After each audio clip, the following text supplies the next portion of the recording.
So today's webinar is BD Research Cloud for shared instrument owners. If you haven't already created an account, I would recommend that you do so so that you could follow along. So to create a free account, just go to bdresearchcloud.com and enter your Flojo portal credentials. Then click sign in. If you don't use email and password to connect to Flojo, not a problem. You can just click create account, enter your email address, and follow the instructions there, and that will create a portal account. You do not need a Flojo license to use BDRC. This webinar is being recorded and can be found on the Flojo website afterwards. To go to the Flojo website, it is flojo.com, and the webinars can be found under Learn Webinars. Once on the webinars page, you see the upcoming live webinars that you can register for. But if you keep scrolling down the page, that's where you can find all the recorded webinars, including this one. I recommend you bookmark this page. It's a great resource. Not only do you have other webinars related to BDRC, such as the intro to BDRC, panel creation with BDRC, but you also have some great Flojo webinars as well. Intro to version 11, high parameter workflows with Flojo version 10, just to name a few. So again, if you wanted to, if you want to bookmark this page, it's flojo.com, learn webinars. On today's webinar, we'll go through the following topics. We'll first go through account creation, explaining the difference between an individual and a collaborative organization. We'll then jump into groups and projects and explain the difference between a private or a public cytometer. I'll show you how a user can link to a Core Labs public cytometer and demonstrate how to upload various cytometers. We'll then explore how to view cytometer QC reports and trends over time directly from BD Research Cloud. And then if we still have time, I'll briefly discuss how to create a FACSDiva experiment within BDRC and also touch on workflows.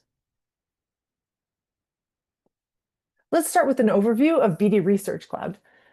It is a suite of online tools designed to streamline and improve the entire flow cytometry workflow. Within BDRC, you can upload, save, and share cytometer configurations. You can create panels using reagents from the BD catalog or use custom reagents.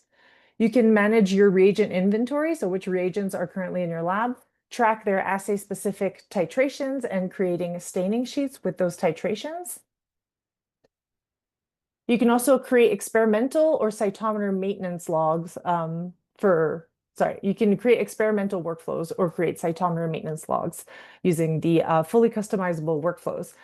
The point here is to keep track of who did what and when in the lab, and using customized workflows is a great option for that.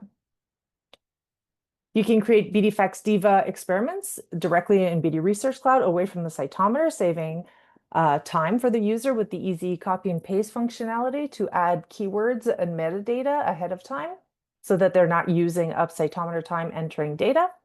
And we also have the one-click end-by-end plot, so it adds many plots at once quickly and easily. Lastly, BDRC has a file storage component where you can upload, organize, and share data and open analysis files directly in Flojo software. So again, to create a free account, just go to bdresearchcloud.com, enter Flojo portal credentials if you have them. If not, just click create account to create those credentials.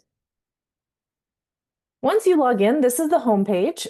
There are different tiles that brings you to the different sections. So within the panel section, this is where you can view preloaded panels. So BDRC comes preloaded with OMIPs and BD panels and BD panel blocks that you can search through all these panels by antigen and figure out if any of them suit your needs, and you can modify and customize those. Alternatively, you can always create your own from scratch with our 5-step workflow. In the experiments section is where you create FACSDiva experiments. Workflows is where you create and manage workflows to keep track of who did what and when in the lab. In the data page is where you would upload your data. Cytometers is where users go to connect to a Core Lab cytometer, or where Core Lab managers would upload and save their cytometers. The reagent section is where you can keep track of your reagent inventory, which reagents are in your lab, and enter their assay-specific reagents, titrations. In the population section is where you can create definitions of populations using different antigens and antigen density, and you can use this information during panel creation. Groups and projects is how you dictate who has access to what data if you have that need to have that separation. And lastly, the user section is where you go to invite users to your BDRC collaborative org and to dictate their permissions. So when you first log in to BD Research Cloud, you're given an individual organization that is for private use, and you cannot invite anyone to this individual organization. What we recommend is that one person from the lab creates a collaborative organization and then invites their teammates to this organization to share resources. To create the shared collaborative organization, once you're in your individual org, just click on your name and scroll down to create an organization. It opens this window to show you the different license types within BD Research Cloud. So when you first log in, you have this individual account. It is only one seat. You have a certain amount of data storage, and you have a given set of features. What we're recommending is that one person from the lab creates this free collaborative organization. So you can have up to 10 people in this organization. You have a slightly larger amount of data per user, and you have some additional collaborative features added in this license type. The other two licenses, the professional and the premium, are seat-based. They have greater amounts of storage per user, and they also have some additional features as well. But for today, we're just going to stick to the essentials, which is completely free. So click Create Free Org. And in this window, this is where you would enter the name of your core lab or your PI's name, or just give your lab a descriptive name here. Enter the information and click Submit. Once this collaborative organization has been created, it becomes an option in the drop-down here. So either you'll have your individual org, or you click on the drop-down and you can switch to your collaborative organization. There's a little pin next to the organization name. You can click on it, and that makes it your default organization. So next time you log in, it'll always select this organization by default. So here we see the individual organization and then the collaborative organization. Every organization comes with a default group. Within BDRC, a group represents users working together on one or more projects. When inviting a user to your org, they must be assigned to one or more groups. Projects are found within a group and contain all relevant files, workflows, and data. Users within a group see all the projects and data from that group. And a user can belong to one or more groups, and there are no limits on the number of groups within an organization. In a nutshell, groups and projects help you organize your data and determines who has access to it. If you have a need for this separation where you don't want different users to see different data, you can create groups and create that separation, but just know it's completely optional. You could just stay within the default group and put all your users within that group. They will see all the data and all the projects, and that's completely fine. But if you have the need for separation, know that that's an option for you. When you create your collaborative organization, you can choose how to organize it. You can either have one BDRC organization for your entire institution and then have groups be the different labs or departments and have different users within those. Or alternatively, each lab can create its own BDRC organization. We've seen that most people tend to do the second option. So you'd have one core lab, which is one BDRC organization, and then their users would belong to their own lab, so their own PI's lab. Once you've created your collaborative organization, you can add your cytometer to it. A cytometer is is owned by that organization, which means no matter what group you belong to, if you're a user within that organization, you'll have access to the cytometer configuration. And the cytometer configuration is used mostly for panel design, but can also be used for BD FACSDiva experiment creation if it's that type of cytometer. If you keep that cytometer private, only users that belong to this organization will have access to that cytometer. Anyone in a different organization will not see this cytometer information. But as a core lab manager, if you've added your cytometer here and all your users are in their own BDRC organization, what you can choose to do is make this cytometer public. And by making it public, now you're opening it up for users to find your core lab and connect to your cytometer that way. What's nice about this is that you don't have to manage all those users within your BDRC organization. And in many academic lab settings, there's a lot of users that come and go, so it'd be a lot of work to maintain that. This way, it takes the effort off of you to maintain your user base. They can create and manage their own BDRC organization. All you have to do is upload your cytometer and make it public, and they find you. So as a user, if I'm looking to connect to a public cytometer, the way I would do it is I would log in to either my individual account or create a collaborative account for my lab, and I would click on cytometer. So I can either click on the tile here or on the tab at the top. They both bring me to the same place. They would bring me to the cytometer section. Within the cytometer section, I click the Add button. And then I select this middle option, Add a public cytometer. And this is where I would search for my core lab. In this example, I'm pretending I belong to the Fred Hutch, and I'm looking to see what cytometers they have so I can start designing my panel. So if I start typing in Fred, I see several options. If I click on this first one, I see what cytometers they have. And let's say I'm interested in the Symphony 4. I click on it, and then I have this option to link to it. And linking only means I have access to its configuration. I cannot edit it. I can't do anything else to it. The cytometer owner is the only one who can make modifications. So it's kind of a read-only permission by linking to it. Once I click link, this appears in the My Cytometer section.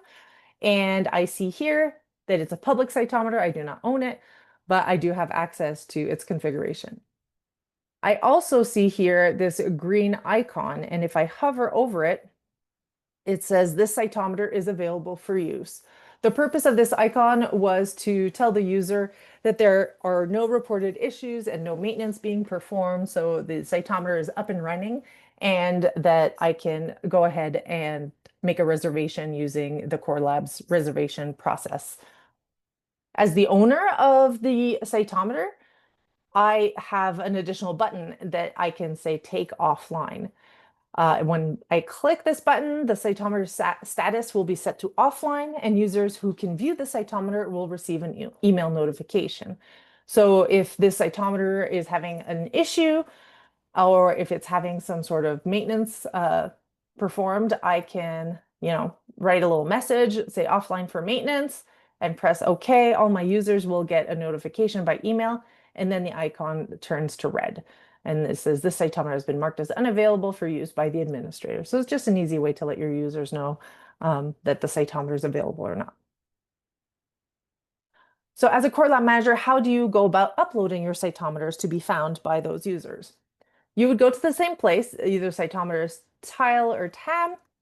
Again, you would also click the Add button, but this time instead of adding a public cytometer, you can import a BD FACSDiva file. So this is assuming you have a cytometer that runs FACSDiva. In this use case, we definitely recommend that you upload your configuration file that has been exported from Diva. The reason for that is because BDRC allows FACSDiva experiment creation. And when you create a Diva experiment in BDRC, you then export it and import it into Diva. And we want to ensure that the configuration is exactly the same between Diva and BD Research Cloud, including the parameter names that you gave each detector. So to ensure that complete compatibility, we definitely recommend that you upload the configuration file that was exported from FACSDiva. You can find that configuration file within Diva if you go to Cytometer, View Configurations, and then you export the file. So I believe it exports a CSV file, and that's what you upload to BD Research Cloud. If there's more than one configuration, you would export each of them separately. So once you've imported the file, now this has turned green, you give your cytometer a nickname. So I've just called it Emilie cytometer. And then I have the lab location I need to add. So if I click this add a new lab location, it brings me to this window and I need to add the lab location. The information you put in this field, in the lab location name field, is how users will find you. So we definitely recommend that you be as explicit as possible here, that you include short names and long names, fully spelled out names and acronyms.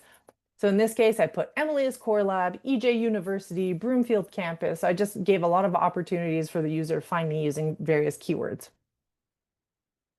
Once I added that lab location, the last thing to consider is if I want to make this publicly discoverable or not. If I check this box, then other users will be able to search and find me. If I don't check this box, then only users that are within my organization will have access to the cytometer. When you upload a configuration file from FACSDiva, you often have to select a model name. So the model is not necessarily included in that exported config file. So you'll likely see this message saying model not recognized. All you have to do is press the pencil icon to edit it and select the correct model for your cytometer. So if I press the edit button, then I see a drop down with all the BD models and I just select the correct one. Once I select the correct one, then the error message goes away. I see Emilie's cytometer, vendor BD, the correct model name, the Diva software version. We definitely recommend you add that here and also your serial number. And this will be important if you want to view your cytometer QC files that get loaded into RSS. So make sure to add your serial number if you want to view those. We have the lab location, and I made this publicly discoverable. Then you can hit save and then publish. What publish means is that you're done editing your cytometer and you're ready to share it. If you don't publish it, it'll stay in design, quote unquote, in design, and you haven't shared it yet with other members of your org or external users either. So this is just, I'm done editing, I'm ready to publish. Once you've published your cytometer, you get a glance of its configuration, and then it's ready to be found if you checked the publicly available checkbox. So here I just showed different ways to find my core lab. So I put EJ, it was able to find EJ University, or if I put Broomfield for Broomfield campus, Emilie for Emilie's core lab. So try to just put a lot of information in that field for the lab location. The other way to add a cytometer configuration. So let's say you don't use a cytometer that has FACSDiva. You would add your cytometer using this Create a Custom Cytometer tab.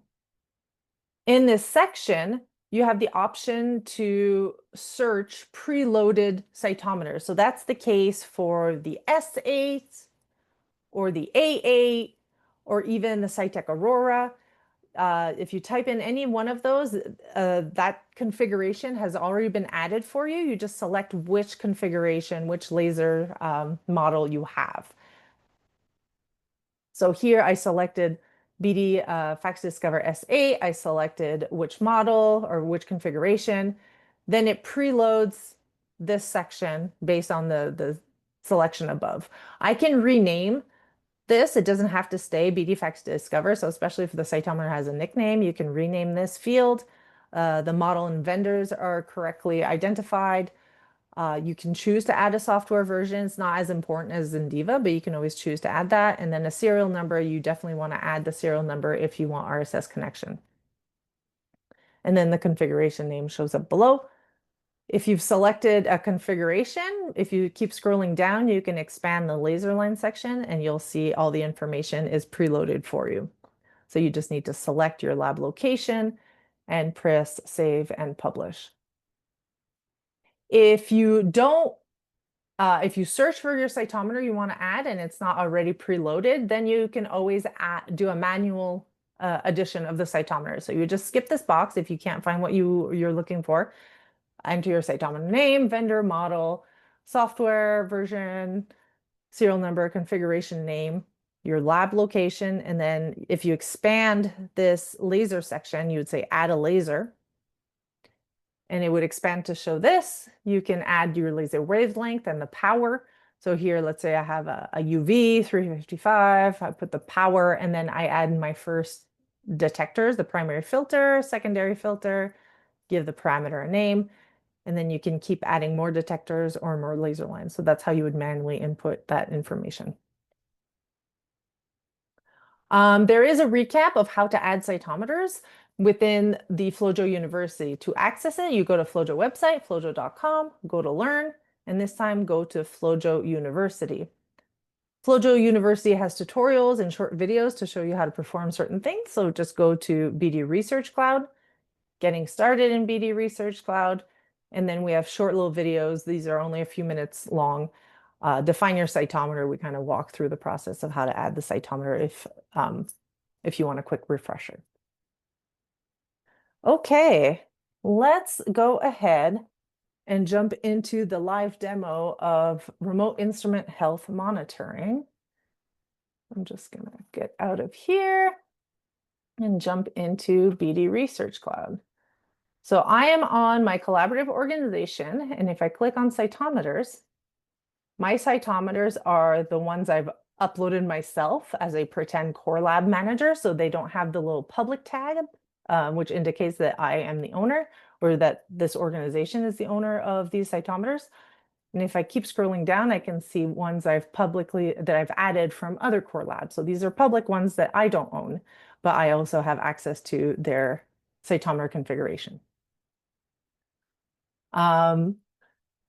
If I click on my dashboard, for BD instruments that are connected to RSS, which is remote service support, I am able to see at a glance when their latest QC was performed and the latest status of that QC.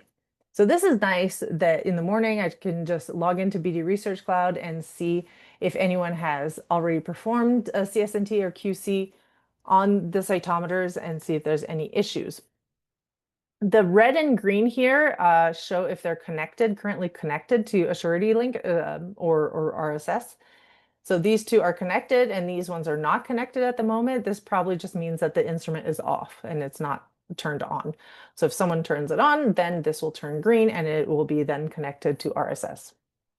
Then you see the serial number of the different cytometers, when they were last run, what configuration was used to run the QC reports. And then you can also download the latest report. So here, if I download an ARIA3 report, then I'll see its QC report and I'm able to assess it. Alternatively, I can view the history of this cytometer. So I can click on it, and then I have access to all its past reports, and I can see if it passed or failed on different days. And so now I'm in the reports section. If I jump over to the statistics section, so any one of these I can download as individual reports, or if I want to see trends over time, I can click on statistics. And what it will do is take the values from those reports and graph them. So these are the different values that come in the reports, and I can click and see the values over time. So if there's too many points, I can look at them one laser line at a time. So the blue, the red, the violet, I can remove from view certain lines and just view the ones of interest. You can sort these by the range, a date range. If there's more than one configuration, you can look at specific configurations. You can also search by different bead lots. So this is a great graphing tool to see trends over time and to try and identify if there's an issue or when the issue started.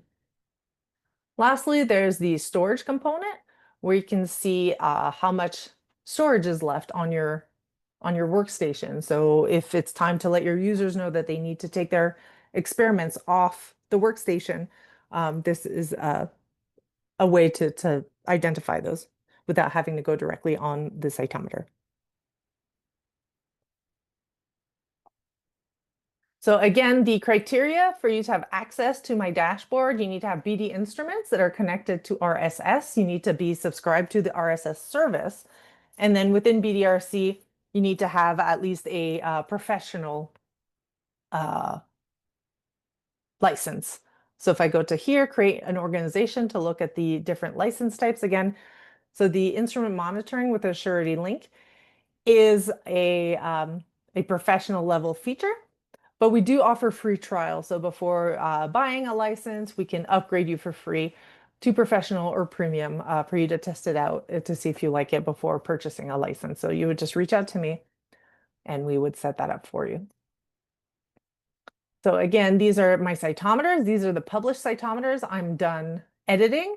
If I was still editing a certain cytometer, like these ones, those are in design, so they're not published. I haven't shared these yet. And then system cytometers are the list of cytometers that come already with a configuration. So those are the ones that show up when you search for a cytometer here in the create a custom cytometer. So all of these will show up as well. And you can also use a customized one. So any cytometer that you add here will also become available in the dropdown when you create a custom cytometer. So you can use another cytometer as a base and then make a few small edits. You don't have to re-enter all the information. Feel free to ask any questions. Let me check the chat. I don't see any chat questions. And then I'm gonna make sure that you guys are allowed to unmute yourselves. Here we go. All right, so now that we went through the instrument monitoring, going back to my slides, let's go ahead and create a FACSDiva experiment. So I don't always have to go back to the home tab. I can click any of these tabs directly, but just to orient you, I go back to the home, and to create FACSDiva experiment, I either click here on the experiments tile, or I can click up here in the tab experiments. So these are past experiments I've created, but today we'll create one from scratch. So we'll go ahead and hit create up here. Create a FACSDiva experiment software. So I give the experiment a name. I assign it to a project. And I select a cytometer. So I'm going to select my BD FACS Symphony A5 SE. It only has one configuration, and it comes with the Diva software version already uploaded. And we're going to assume that this comes with a plate loader. So I'm going to say yes for a plate loader. If I leave it unchecked, it'll only be tubes. But let's go ahead and add a plate. I can always expand the laser lines if I want to see the details of this cytometer. So if I click here, I can scroll down and double check that I'm selecting the correct cytometer for this experiment. Once this is done, I say add experiment. And here I am on plate. So if I hadn't selected plate, I would just start one step later. I click add a plate, and this allows me to select what kind of plate. So I'm going to leave it as a 96 well U-bottom. And I can choose to create my first specimen. I'm going to call it PID 001. And I could continue, add specimen. And I can add these manually, like so. Or if I want automated creation, I can just select many wells and say autofill. So by clicking autofill, I tell it how I want these organized. So I want the specimens going vertically. So I'll say going vertical down, and I want 3 wells per specimen. And I can choose a prefix. So this is PID, patient ID. And if I click autofill, then it filled in the blanks and it did PID 3, all the way to 12. You can edit these names individually, like so. Or what we recommend is using the keywords where you can bulk rename these. So for this step, you could just select default names, and that would be fine. And you can rename it in the keywords all at once with a copy-paste spreadsheet. In the plate, you can rename it, EJ plate. You can duplicate it. Now there's another EJ plate that's identical, or you can delete it. Great, so now that we have a plate, we can continue to the next step. Here it shows my plates with the different patient IDs. So a specimen of 3 wells each. Below, I have the option to add more tubes if I wanted to. So if I wanted to add a tube, I would just create a specimen, creates a specimen as a tube, and I can proceed with adding more tubes. First thing I want to do is add panel information. And what's great about BD Research Cloud is if you've already created your panel in BD Research Cloud, you can import it and it will assign it correctly to the correct detectors. So I'm just going to select all the wells and tubes and then go find the panel that I want to add. So let's say I want to add this this panel that was created using this cytometer. So I click on it and I hit apply panel. So characters not supported in FACSDiva have been replaced with an underscore. So this was just showing me that IL-2 receptor alpha wasn't a supported character. So it did replace these with Diva compatible characters. And it also assigned the panel reagents to the correct detector. If I don't want to see all these blank ones, I can say hide unused parameters, and it'll just show me my panel with the correct detector assigned.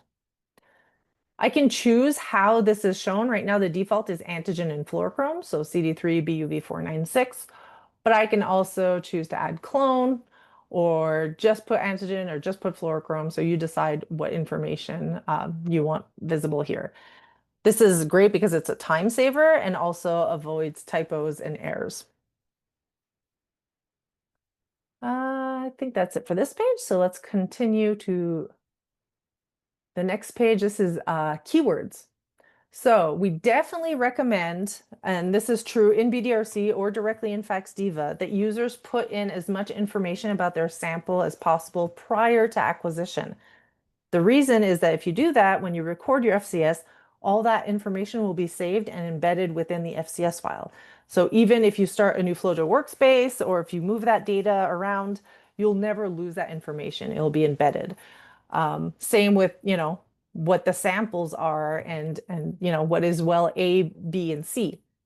So here, what I can do is add as many keywords as I want, and this will function as a spreadsheet. So for fun, I have this kind of spreadsheet I made on the side that has, in theory, my subjects. So how many did I create? I created 12, I believe. So I'm just going to add 2 more subject IDs here as an example. So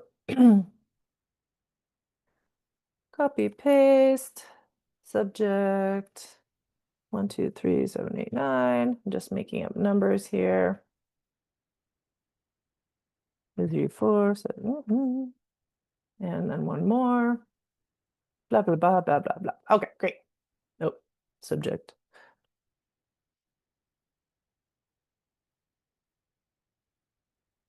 All right, so now that I have 12, I can just copy and come over here and paste. So it pasted all the different subjects, 1, 2, 3, 2, 3, 4, all the way to 12. So I didn't have to type these in manually, and that's assuming you already have this information in another spreadsheet. Similarly, I can copy and paste different conditions. So keyword 2 is condition of the different wells. So I have no stim, stim, and positive. So I can also type these in, right? I'll just write it a little different.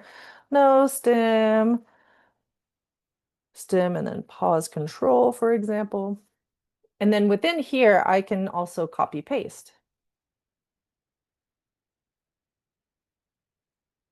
So it just makes labeling your samples that much faster. Keyword 3, if there's like an age component or disease state,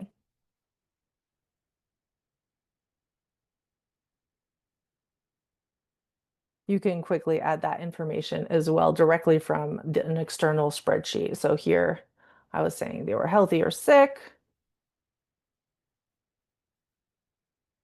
You get the idea, right? So you could just copy and paste and fill this out much faster.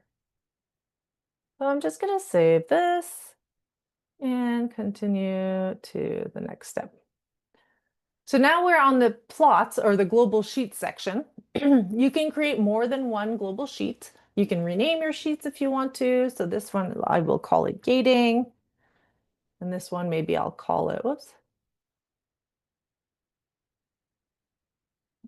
This one, all by N or N by N. So in the N by N, I have this easy one-click addition of all my parameters. Or I can just include only the parameters that have a label to them. And in the gating section, I can start creating my gating tree ahead of time. So I can add a singlets gate. So for scatter area versus height, I can add a little gate, a polygon. So here you can add what gate type, a polygon, rectangle, interval, and the general placement of it. Within BD Research Cloud, once I've created a gate, I can't drag it, I can't move it, I can't resize it. But once it gets imported into Diva, this will become just like a regular gate and you can move it around. So this is more like a template that you want to start off with. So I can then add a plot. So singlets, let's go ahead and make a size gate. And I can rename this. So P1 would be a singlets gate. Then let's add another gate here. This would be P2. Oh, sorry, I want to make this from singlets.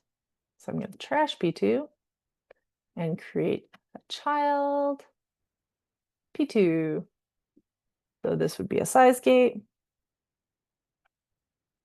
And then I add another plot. Do I want a dot, contour, or histogram? I want a dot plot from size. And I can then select the parameters. Up here are my labeled parameters. These are the unlabeled ones.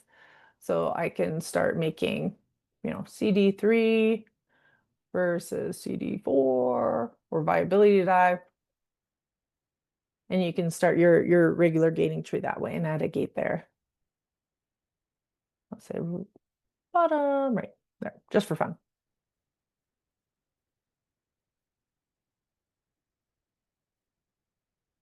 Great, so let's continue to the next step. Here we are in cytometer settings, and you can either choose to collect only the area. You can add the height, remove the height. I like to keep it for the scatter parameters. The scaling is predefined, and you can choose to record all your parameters, or you can remove the unused ones. So if you click remove unused, anything that hasn't been labeled with your panel gets removed, and you'll only collect those channels. Once you save it, you create a zip file. And so you export the zip file. This creates an XML file that Diva is then able to read. So from within your Diva, you would just go to File, Import, and you would import this file, and it would have your experiment ready for you to use. We don't create compensation controls directly in BD Research Cloud because we want you to run CS&T beads and use those voltages before you create your single cell controls. If your cytometer is connected to the internet, this is easiest. You can just log into BDRC directly from the cytometer, download the file and import it into Diva. If your cytometer is not connected to the internet, then you would just use a flash drive or some other way to transfer your exported XML file. Of note, if you have Diva 9.9, which I believe is on the S6 cytometers, then it has direct connectivity to BD Research Cloud from Diva. So if Diva is connected to the internet, you can fetch your file directly from within Diva without having to download it separately. And so this is the experiment I've created. I can always duplicate it for the next day and make small changes for which subjects I'm collecting that day. I can edit the experiment, or I can zip it from here as well. And you can always search experiments. And it's up to you if you want to keep these experiments here, or you can just delete it once you've uploaded it into Diva and you're not planning on duplicating it. You don't have to save it here either. Great. So we've covered the BD FACSDiva experiment. The last aspect is workflows. So going back to the home page here, you can either go workflows or workflows. When you're in the workflows section, you see the workflows that are underway. We use a panel creation workflow. So your panels, as you're creating a panel, also show up here as workflows. You can assign different step of any workflow to another user. So in this case, you can see that the cytometer monthly clean has been started. And there's 1, 2, 3, 4 steps to this workflow. If I click on it, this is what it looks like. So there's 2 main procedures and steps within those procedures. And in this example, this is just a made up example that I wrote, run water for 5 minutes, run bleach for 5 minutes. So it shows that I've started this step. And then the next steps I can choose to assign to someone if I want someone else to complete this step, or I just leave it assigned to any member of this group that I belong to. And if you click on a step, so this one has already been started. It's expecting me to add value. So value for the red laser. So this is a hypothetical example. Let's say 587 is the value that this workflow is expecting me to enter. Once I've entered the value, I can also choose to add new notes. Looks good, or there's a problem, or any kind of other note is an optional step I can add. So let's say there was a problem. So I'm adding this note. It says who added it, what time. If I'm if there's anything to upload, I can upload this file or upload a folder, and it'll be saved within this step. So once I'm done with this step, I can complete it. And then it brings me to the next step. If I back up and look at the overview again of this one, so now I've completed this first step. Step 2 is underway. And I can look again at run water. This one is done. It was completed by me. This one has been started by me. And then there's the fields, the expected fields that that will be needed in this step. So these workflows are fully customizable. So if we go ahead and create a workflow, how did I create this monthly cytometer clean? Up here, I just click Create Custom Workflow and press Start. So it wants a name, a description if I want. You assign it to a project. And then what workflow customizations? Do I want to enable lab notes on all steps? You can say yes or no if you want people taking notes. Do you want to enable file uploads on all the steps? Yes or no? And then you can choose to include a panel design procedure. So this may or may not make sense depending on the type of protocol that you're creating. But let's go ahead and design this workflow. So here is a new procedure. So I'm just going to call this, I don't know, cleaning 1. So I'm going to update it, cleaning 1, and then the first step within cleaning 1. So step 1, let's just say it is, run water 5 minutes. I can add a description. I can put a really lengthy protocol, anything that you want the user to do related to this step.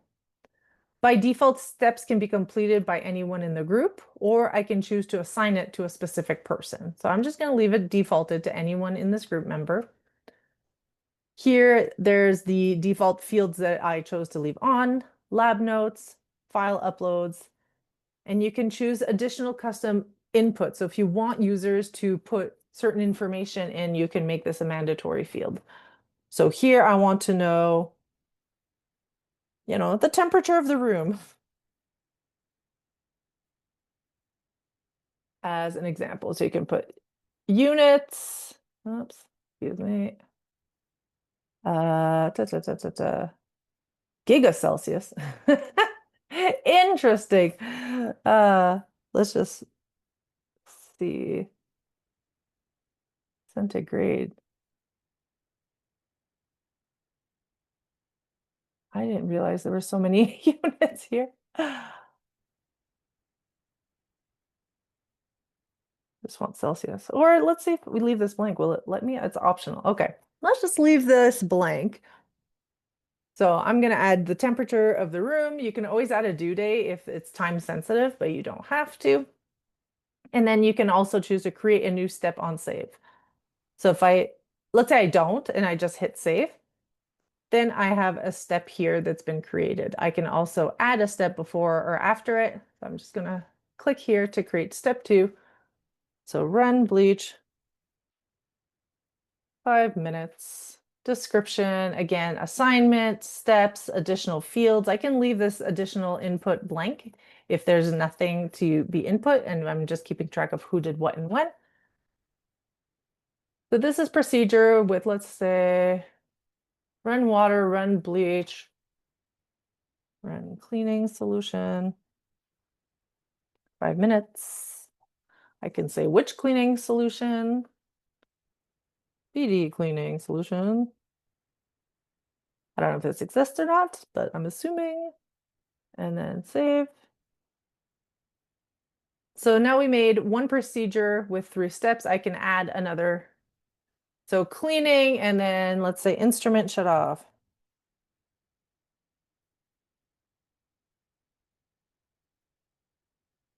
So every procedure needs to have at least 1 step. So turn off instrument.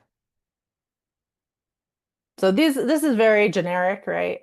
But it's just to demonstrate how you would create a workflow. So you can create as many procedures or steps as you want. Once you're ready, you will hit submit to publish. So now I've published this workflow and it's ready to be used. So we have procedure 1 that has 3 steps: run water, run bleach, run cleaning solution, or the instrument shut off, turn off instrument. And so let's say if I go back to the active workflows, it's now showing up as a blank workflow.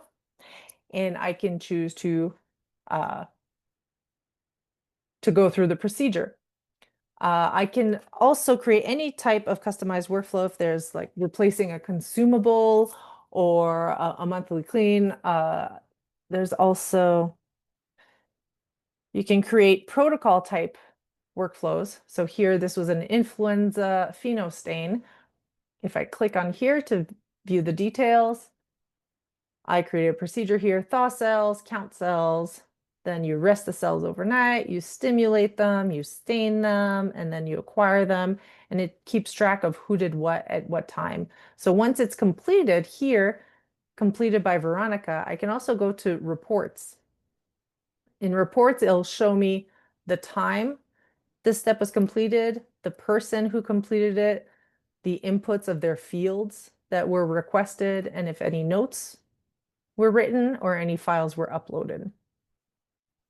If you want a workflow to be recurring, you can create a study out of it. So the one that I just created, I just say create study, and it asks me how often I want to recur. So do I want it daily? What time? Do I want it weekly, day of the week, monthly? And then here it says select the frequency for the workflow to recur. A new workflow will not be generated if the previous workflow has not been completed. So if you do set a recurrence, unless the previous one is completed, it's not going to clog up your workflow page with all these unperformed workflows. So it's only going to create one if the previous one was completed. You can also duplicate one. So once is fully completed, in this page is the active ones. So the ones that either have not been started or have been started. The InDesign is a workflow that maybe you've started to create, but you haven't published it. You're not done editing it or creating it. So it's showing up in design. Completed are the ones that people have actually performed. So if I go here, do I have a Pheno one? Let's see. Whoops.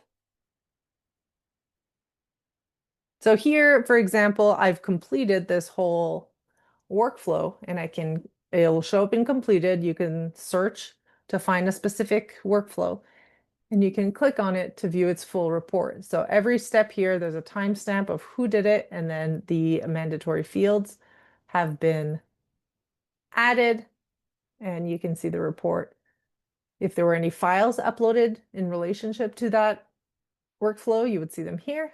And the workflow details here, it just shows who completed the different steps. So these were all completed by me, but if there was anyone else in the lab who completed them, they would show up there. I can choose to duplicate it. So if this one, did I already show that? I forget. So yeah, you just hit submit to duplicate it.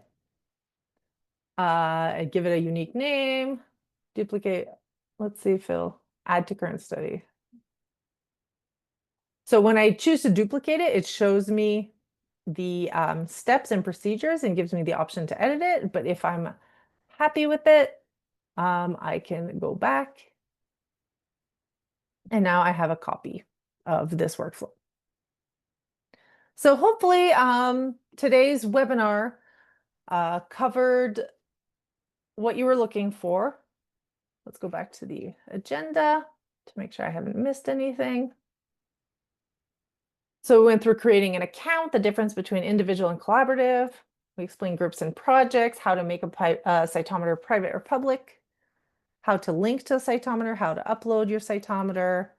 We went through the health monitoring, how to create a FACSDiva experiment, and also workflows. So workflows, I feel, is a hidden gem within BDRC that not many people are aware of. But for definitely those routine lab maintenance things like monthly cleans or replacing a consumable part of a cytometer, it's nice to have that recurring workflow that, for example, if you have a monthly clean, you say to create the workflow on a monthly basis. It's a nice reminder to perform that task. And if you assign someone, they'll get an email saying, hey, remember, you need to perform that monthly clean. And so that's all I had for today's webinar. I don't believe there are any questions in the chat. If you have any questions, feel free to unmute. But other than that, that's what I had today. So thank you very much for coming and for your attention. And this webinar will show up in the recorded section of the FloJo website under flojo.com, learn, and webinars. Thank you. Have a great day.